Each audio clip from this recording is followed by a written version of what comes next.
Je vous invite à prendre votre Bible et à regarder avec moi dans Éphésiens chapitre 2 et du verset 11 à 22. Éphésiens chapitre 2 du verset 11 à 22. Et je voudrais vous parler de la réconciliation des Juifs et des gentils en Jésus. Des Juifs et des païens. Aujourd'hui, si les gens demandent qui est le véritable peuple de Dieu, voilà un passage que nous pouvons lire pour faire comprendre que le peuple de Dieu n'est plus ce peuple d'Israël qui existe aujourd'hui dans le pays là-bas, mais que lorsque Christ est venu, par sa mort, il a réconcilié en son sang un peuple de toute nation et de toute race. Et ça, c'est le peuple de Dieu. Donc voici un très bon passage pour nous de considérer dans Éphésiens chapitre 2, 11 à 22. Commençons avec les versets 11 et 12. C'est écrit, c'est pourquoi vous, autrefois païens, dans la chair, appelés incirconcis par ceux qu'on appelle circoncis, et qui le sont en la chair par la main de l'homme, souvenez-vous que vous étiez en ce temps-là, sans Christ, privés du droit de cité en Israël, étrangers aux alliances de la promesse, sans espérance et sans Dieu dans le monde. Donc ici, nous voyons en premier lieu la nécessité de la réconciliation entre gentils et juifs. Paul dit, souvenez-vous que vous, autrefois gentils, le monde était divisé dans ces deux parties. Si vous n'étiez pas juif, donc vous étiez gentils, ou bien parfois on voit le mot païen, c'est-à-dire ceux qui n'étaient pas citoyens du pays d'Israël. Donc c'est à eux qu'il s'adresse ici. En fait, toute cette épître écrite aux Éphésiens est adressée non aux Juifs, mais aux païens. Donc vous qui étiez autrefois gentils dans la chair, et c'est écrit « appelés incirconcis » par ceux qu'on appelle circoncis. Voilà encore des nominations qui distinguaient un juif, ceux-là étaient appelés des circoncis, et tout autre était appelé incirconcis.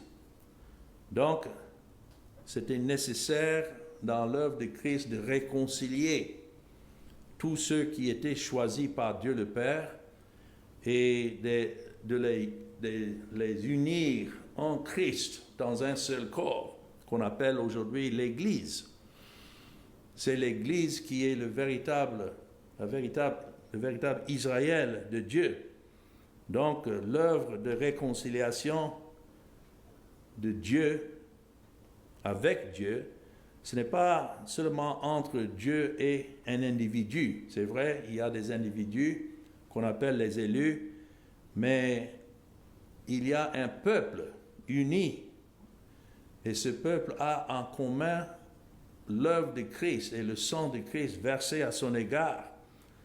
Et c'est par ce sang que tous ceux qui font part de ce corps sont unis en lui, justifiés, réconciliés, rachetés.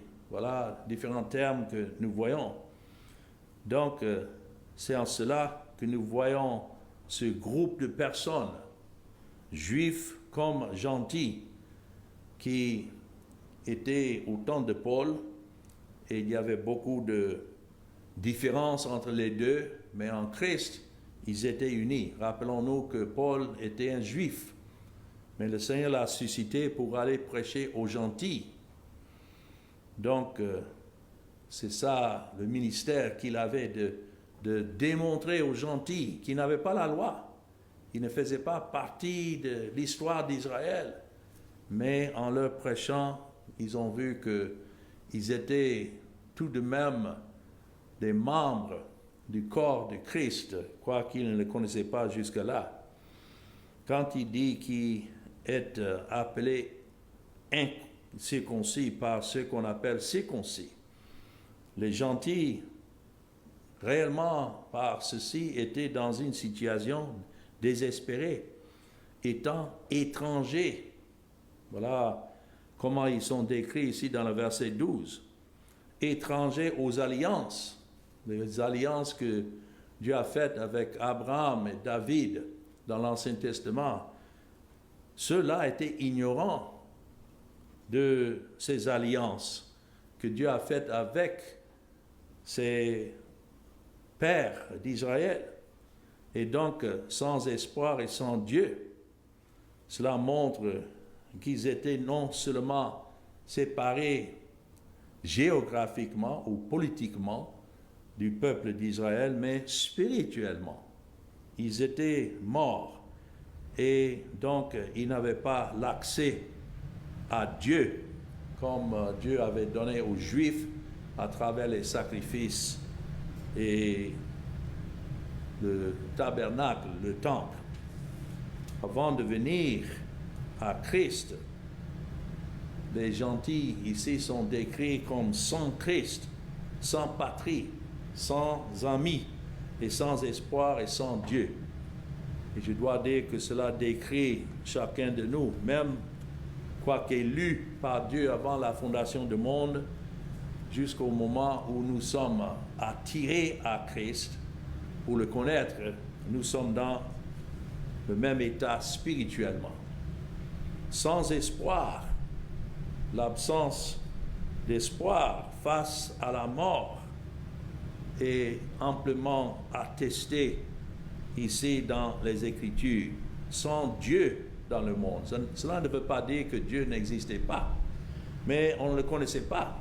On se faisait une notion de Dieu dans nos idées. Et c'est ça le sens du mot idolâtre. Ça commence avec le mot idée. Les gens se font une idée de Dieu, mais sans la révélation de Christ, aucun ne peut dire qu'il connaît Dieu, selon la vérité. Donc, sans Dieu dans le monde, Dieu connaît ceux qui lui appartiennent, mais ceux qui lui appartiennent ne peuvent pas le connaître tant que l'Esprit de Dieu ne le révèle en eux. Mais aussi important, c'est écrit sans Christ. Lorsque Dieu se révèle aux pécheurs, c'est toujours à travers son Fils. Et là où il révèle son Fils, là il démontre sa grâce à ceux-là, que ce soit juif ou grec.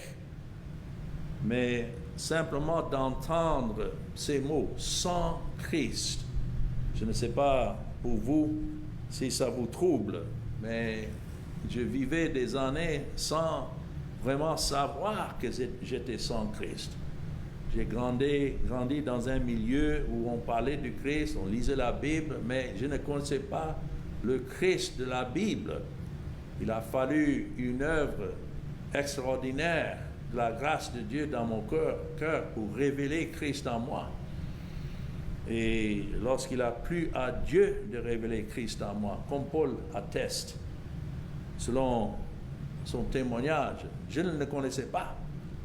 Et je crains qu'il y a beaucoup qui ont cette Bible, qui tiennent la Bible fermement, qui disent même, oui, la Bible est la parole inspirée de Dieu, mais ils lisent la Bible à travers, et Christ ne leur a jamais été révélé jusque-là. Pourtant, c'est lui le sujet de toutes les Écritures.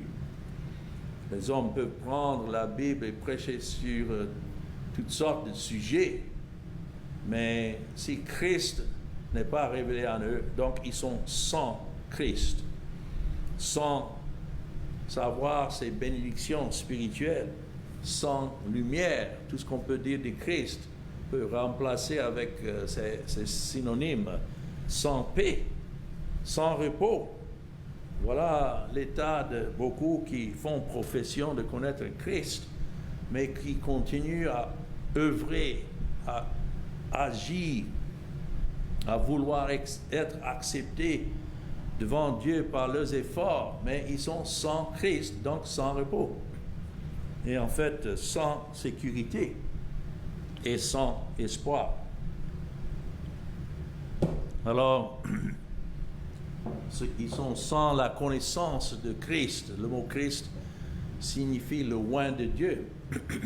Et qui il est comme prophète, comme sacrificateur, comme roi. Voilà toutes les choses lorsqu'il a plu à Dieu de se révéler à moi, que mes yeux étant ouverts maintenant, quand je retourne pour lire les Écritures, je le vois. Mais ça, ce n'est pas à cause de mon intelligence, mais c'est grâce à l'œuvre de Christ. Donc réfléchissons à ce que c'était pour nous d'être sans Christ avant que Dieu n'ait ouvert nos yeux. Et étrangers à l'alliance d'Israël. Cela inclut probablement à la fois les Juifs séparés et les gentils. Parce qu'il y avait même des Juifs selon la chair qui étaient aussi étrangers à l'alliance d'Israël. Paul a dit, ce n'est pas tous ceux qui sont d'Israël qui sont Israël. Et beaucoup vivaient en tant que Juifs, mais étaient étrangers à l'alliance d'Israël. Il y avait, comme aujourd'hui, des gens qui assistent à des lieux de culte et fréquentent ces lieux, mais qui sont hors de l'alliance de Dieu avec son Israël, c'est-à-dire avec Christ. Ils sont en dehors et donc étrangers. Mais dans le verset 13 d'Éphésiens 2, donc on a vu la nécessité d'être réconcilié, que ce soit juif ou grec, gentil. Mais ici, dans le verset 13, nous voyons comment Dieu les a rapprochés à Christ. C'est écrit verset 13. Mais maintenant, ça c'est un terme très important. Maintenant, depuis quand? Depuis la croix. Depuis que Christ est venu et donné sa vie. Maintenant. Et quand on lit ça, donc c'est toujours maintenant, aujourd'hui. C'est toujours le cas, depuis la croix. En Jésus-Christ, vous qui étiez jadis éloignés, vous avez, notons, été rapprochés par le sang de Christ. Ça ne dit pas que vous vous êtes rapprochés, mais vous avez été rapprochés. Cela veut dire que ce n'était même pas leur œuvre de se rapprocher de Dieu, mais c'est l'œuvre de Dieu.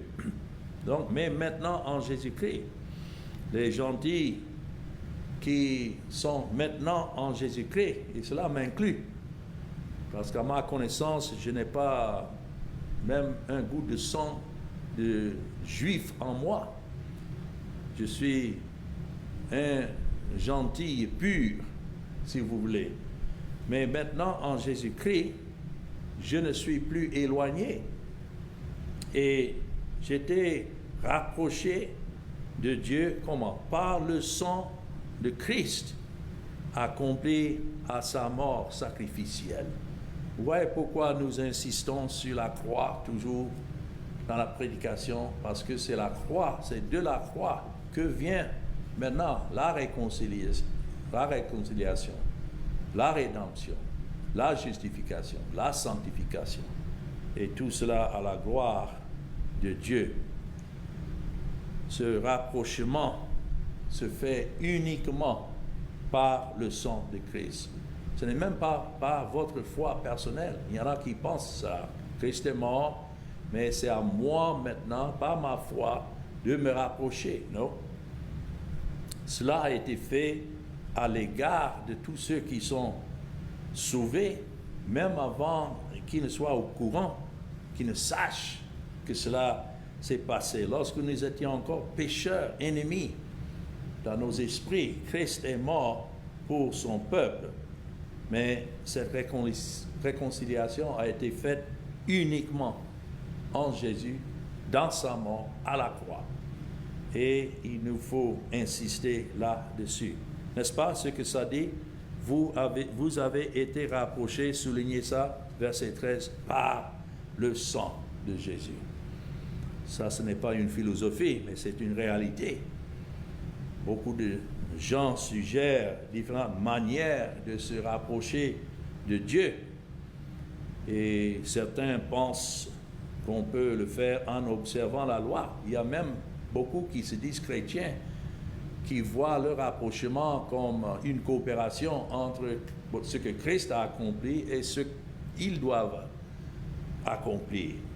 Mais ici, c'est tout simplement, vous avez été rapprochés par le sang de Christ.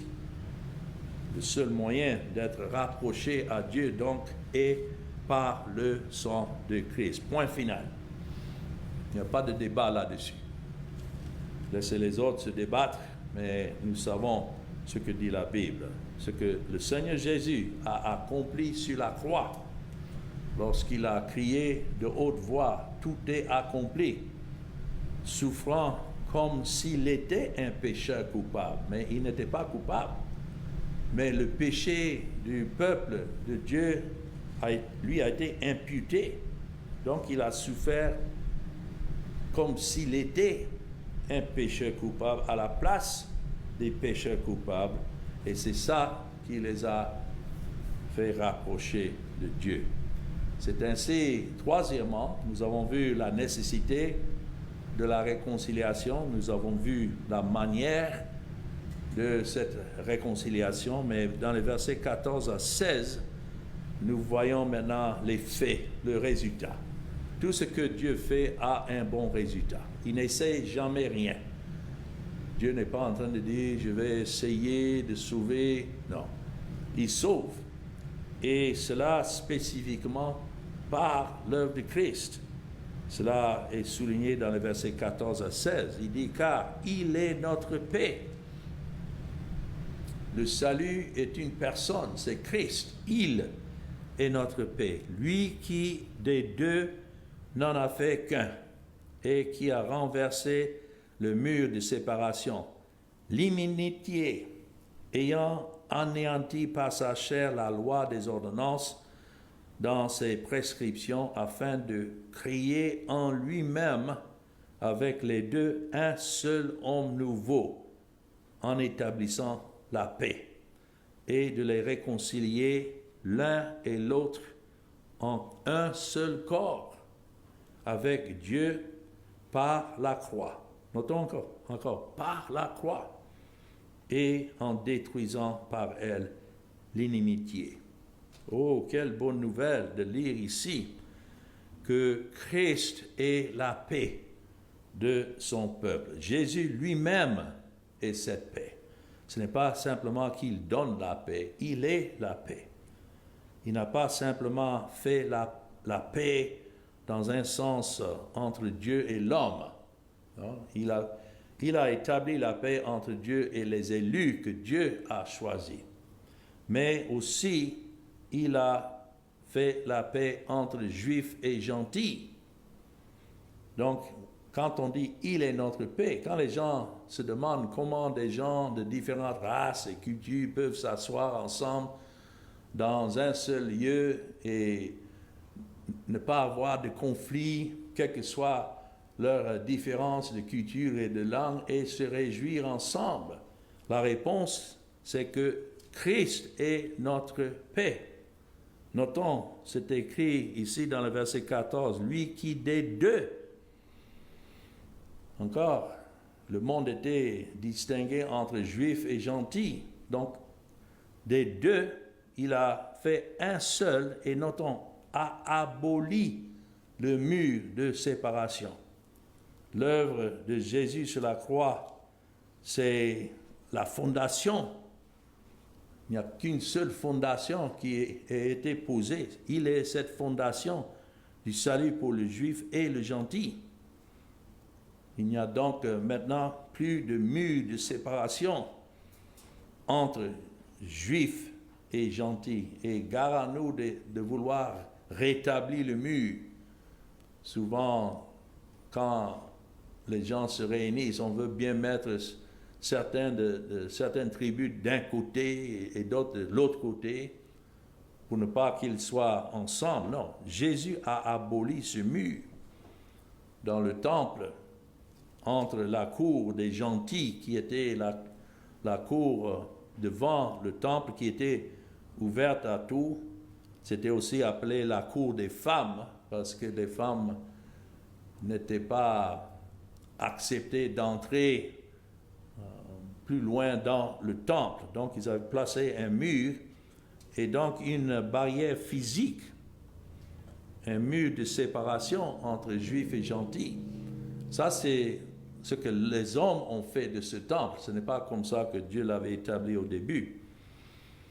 Et Paul était au moment de la rédaction de cet épître, il était en détention domiciliaire à Rome lorsqu'il avait écrit cela, en attente de son procès, parce qu'il avait été faussement accusé par les Juifs d'avoir emmené un gentil dans le temple au-delà du mur littéral de séparation.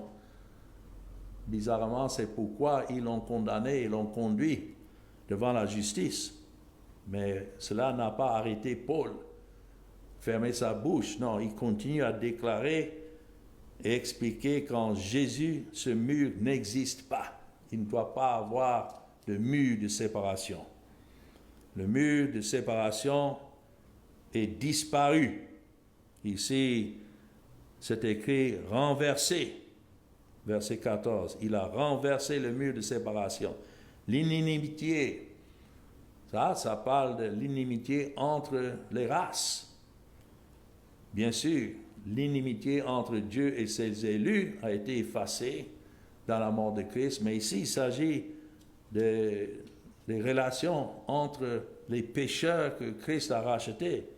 Le mur de séparation est disparu parce que le Seigneur est plus grand que toute division intérieure.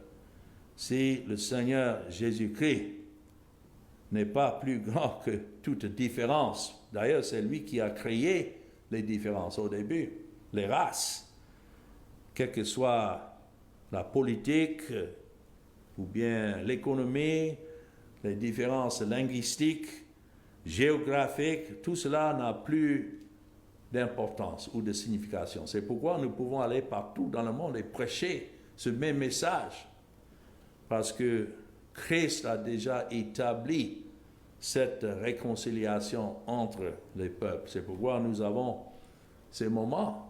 Je suis américain, mais nous avons d'autres de Canada, d'autres d'Afrique, d'autres de Pakistan, ailleurs, qui suivent et qui écoutent et qui sont unis. Et ça, c'est l'effet, c'est ce que nous sommes en train de voir, l'effet de cette réconciliation de Christ, ayant aboli, notons, dans sa chair, tout ça c'est important, verset 15, ayant anéanti, aboli par sa chair l'inimitié, c'est-à-dire la loi des commandements contenus dans les ordonnances. Nous ne sommes plus sous ces lois. Toutes ces lois servaient leur propos au début, mais maintenant que Christ est venu, ces lois ne sont plus en existence. Et la source de contention entre juifs et gentils dans le passé était le fait que les gentils n'observaient pas la loi. Et même lorsque les apôtres prêchaient l'évangile, cela est aussi devenu un point de conflit, parce que certains juifs disaient non, peut-être que la loi n'est plus imposée, mais il faudra que ces gentils qui entrent soient circoncis, qu'on garde au moins cet aspect de la loi. Et Pierre a dû déclarer non, qu'on n'impose pas ce fardeau qui n'a pas pu sauver qui que ce soit par le passé, puisque Christ a déjà accompli la loi en notre nom. Cela veut dire dans le nom de ses élus. Et puisqu'il a déjà supporté la peine Il a observé la loi en toutes choses. Donc, nous sommes réconciliés par son œuvre sur la croix, mettant à mort la source de contention. C'est pourquoi, lorsque nous lisons la loi maintenant, bien sûr, l'Ancien Testament fait partie de notre Bible, c'est la parole inspirée de Dieu. Mais nous ne retournons pas là pour voir quelles sont les lois que nous devons observer, mais plutôt, nous retournons pour voir comment Christ a observé cette loi. L'inimitié dont parle Paul ici était réciproque entre les Juifs et les gentils. Ce n'était pas seulement les Juifs contre les gentils, mais les gentils contre les Juifs. Les premiers, les Juifs, détestaient les gentils. On les appelait des chiens. Et pouvaient à peine les considérer comme des hommes. Telle est leur haine pour les gentils. Mais il faut dire aussi que les gentils avaient aussi méprisé les Juifs. Ils avaient un mépris contre les Juifs. Et à cause des particularités de leurs rites et cérémonies religieuses différents de ceux de toutes les autres nations de la terre, ils étaient en conflit. Chaque groupe avait ses positions religieuses, mais tout cela a dû disparaître. C'est cette séparation que Christ, par sa mort à la croix, a tout anéanti. Et je note encore, par la croix, exactement comme dans le verset 13, par le sang de Christ. Quand ça parle là de la croix, ça ne parle pas du bois de la croix, mais de ce qui a été accompli à la croix, par celui qui est mort à la croix. C'est là que nous voyons l'accent que Paul place ici sur l'œuvre de Jésus sur la croix. Il répète cela plusieurs fois, rapproché par le sang, ayant aboli dans sa chair l'inimitié, dans un seul corps, comment? Par la croix. Soulignez ça dans vos Bibles. Cette unité ne s'est pas faite toute seule, elle est le résultat de l'accomplissement acharné de Jésus. Oh, combien nous aimons chanter ces hymnes qui se réjouissent en Christ comme celui qui a donné sa vie. Et c'est comme cela dans la prière de Jésus dans Jean 17, lorsqu'il a prié pour qu'ils soient tous un. Est-ce que cela c'est quelque chose de futur que nous attendons ou bien c'est une réalité maintenant? Non, c'est une réalité maintenant, même si nous ne nous voyons pas déjà en réalité, mais du point de vue de Dieu, tous ceux pour qui Christ est mort sont un. Il les a unis en Christ par sa mort. Donc cette réunion des Juifs et des gentils en Jésus est un accomplissement par l'œuvre de Christ. Et nous avons cet espoir qu'un jour, effectivement, tous ceux que Christ a rachetés seront réunis, rassemblés en un seul lieu en Christ, au ciel. Mais maintenant, la réalité, c'est dans l'Église. Ça, c'est le corps de Christ. Ça, c'est le peuple de Dieu. Pas Israël naturel, mais l'Église de Christ. Maintenant, versets 17 et 18 continuent pour nous montrer comment les Juifs et gentils sont réunis. Paul ne dit pas simplement, voilà les faits, mais il continue à expliquer ici dans les versets 17 et 18. C'est écrit, il est venu annoncer la paix à vous qui étiez loin et la paix à ceux qui étaient près. Car par lui, nous avons les uns et les autres accès auprès du Père dans un même esprit. Il est venu et a annoncé la paix à vous qui étiez éloignés et à ceux qui étaient près. Donc, en répondant au même évangile, c'est un seul évangile qui était annoncé aux Juifs comme aux Grecs, aux païens, c'est par ce même évangile que Dieu, maintenant, a réuni ceux qu'il a choisis. Quand c'est écrit, la même paix est prêchée à ceux qui sont quoi? Éloignés. De qui il s'agit là? Les gentils. Et puis, il ajoute, et à ceux qui sont prêts. Qui étaient ceux qui sont prêts? C'est les Juifs. Par lui, il dit, nous avons tous accès au Père. Les Juifs n'ont pas un privilège plus que les gentils pour s'approcher de Dieu. Non, nous avons tous accès au Père par un seul esprit. Donc l'œuvre de Christ a bénéficié tous ceux que le Père a choisis, quelle que soit leur race, leur langue et leur tribu. Non seulement les Juifs et les gentils sont appelés par le même évangile, mais ils ont tous également la même marche essentielle avec Dieu par l'accès à son trône de la grâce. Il n'y a pas les Juifs, puisqu'ils ont l'histoire plus longue que les gentils qui peuvent dire non, mais nous sommes plus proches au trône de la grâce. Non, nous avons tous accès. Il n'y a pas un groupe qui a un accès supérieur à l'autre. Et Dieu merci. Et ça, c'est l'œuvre de Christ. Et lorsqu'il y a des conflits qui surgissent, et il faut dire que nous aurons des conflits où vous mettez des gens de différentes races et langues ensemble, on peut anticiper des conflits parce que nous sommes toujours des pécheurs. Mais c'est pourquoi nous avons besoin d'entendre de nouveau ce message pour ne pas que nous oublions sur quelle base nous sommes sauvés. C'est la même base pour tous. Ce n'est pas le même évangile que cela est annoncé et que nous avons le même accès à Dieu. Donc, il n'y a plus de raison d'avoir ces conflits.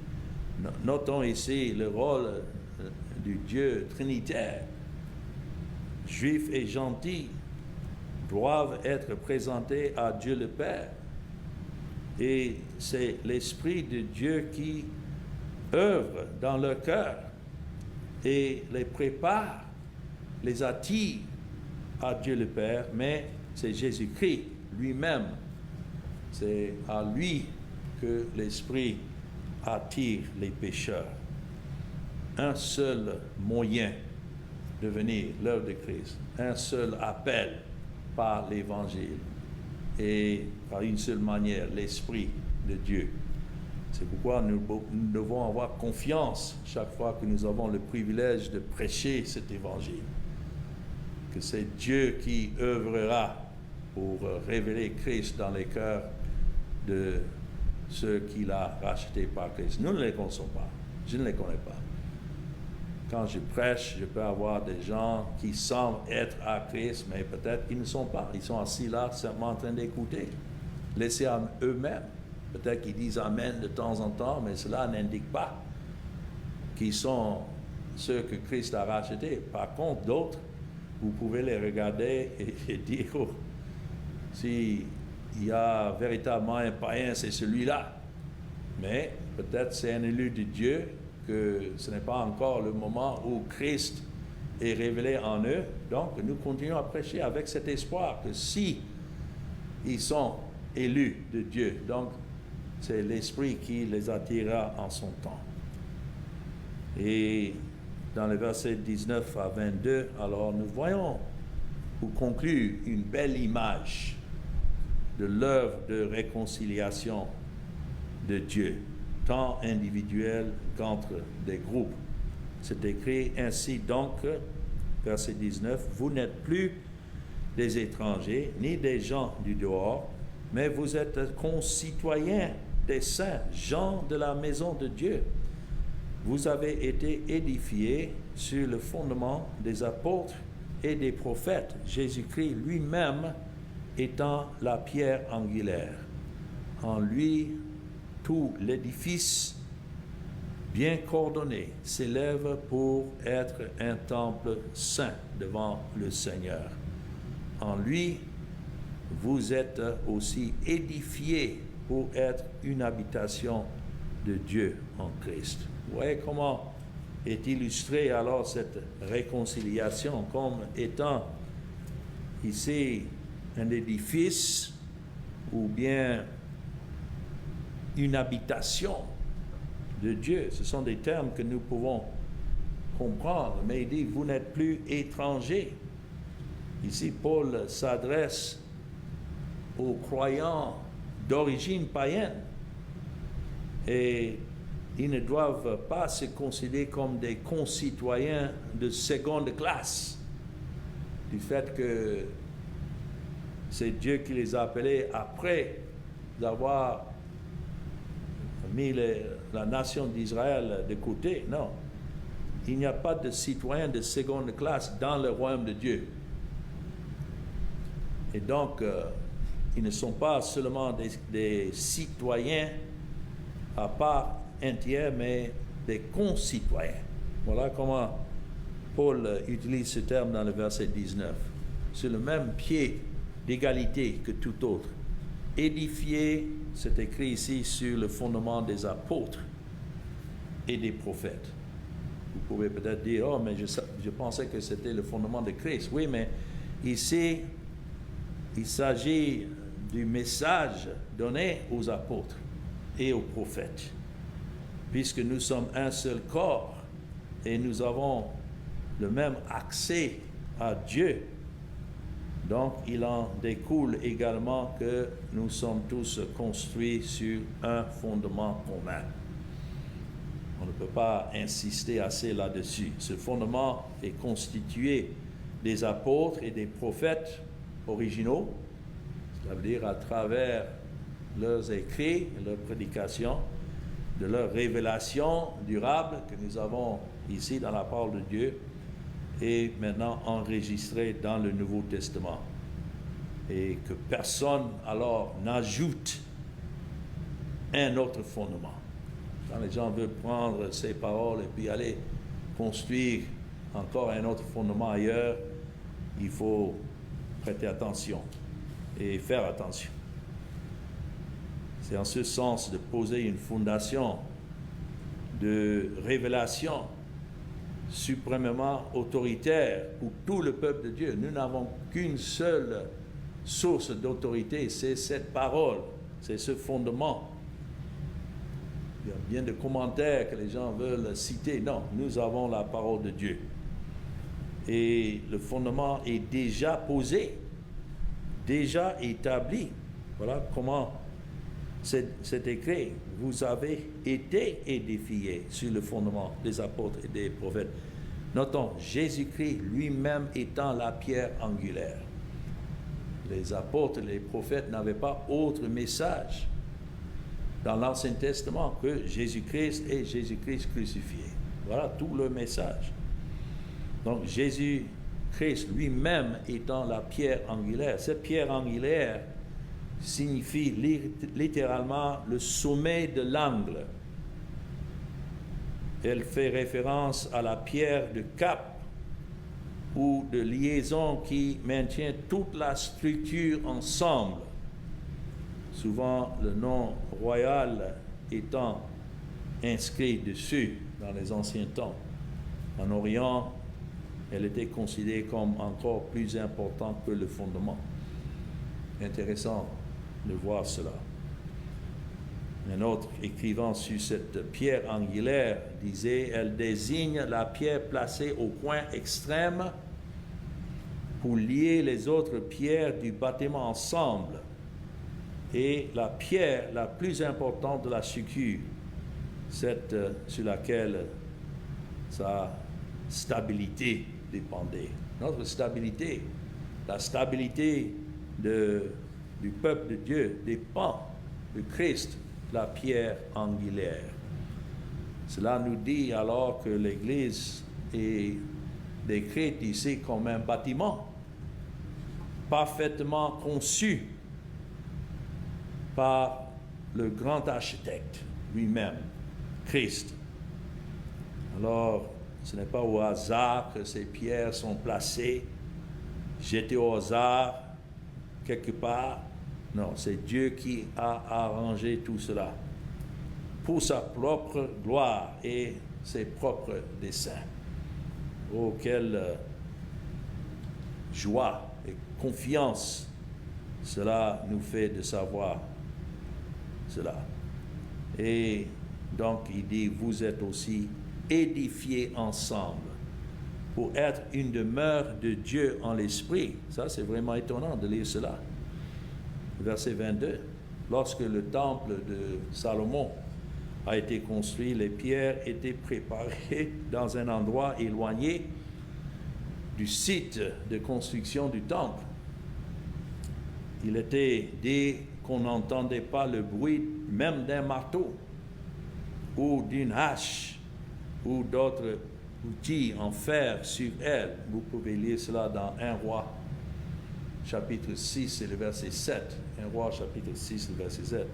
Mais de la même manière, Dieu a préparé cette Église d'abord et ceux qui devaient faire part de son Église d'abord, en dehors de sa construction, mais au moment voulu maintenant, fait venir chacun en son temps. Et il les intègre dans son bâtiment. C'est le Père qui choisit la maison, c'est le Fils qui l'achète et c'est l'Esprit qui en prend possession. Voilà une belle image que nous avons ici. Il n'y a rien de plus noble alors que cette habitation de Dieu, qui est Christ lui-même. Cela est le temple de Dieu. Christ a dit, détruis ce temple et en 3 jours, il allait le rebâtir. Les gens pensaient qu'il parlait du temple de Jérusalem, mais il parlait de son corps. Et il n'y a rien de plus digne de révérence que cette habitation de Dieu. C'est là qu'il réside, en Christ. Et c'est là que son peuple réside en lui. Il n'y a rien de plus solide, puisque c'est Jésus-Christ qui est le fondement. Il n'y a rien de plus élevé, puisqu'elle atteint les lieux célestes en Jésus-Christ. Il n'y a rien de plus parfait et bien proportionné, puisque c'est l'Esprit qui est l'architecte. Il n'y a rien de plus beau, car elle est ornée des pierres de construction de tout âge et de tout lieu et de tout peuple. Il n'y a rien de plus vaste, puisqu'elle s'entend sur toute la terre et comprend tous ceux que Dieu a choisis et qui sont lavés par le sang de Christ, rendu blanc, le vêtement rendu blanc dans le sang de l'agneau. Donc il n'y a rien de plus divin, puisque c'est un bâtiment vivant, animé et habité par le Saint-Esprit lui-même. Alors que le Seigneur bénisse cette parole. Amen.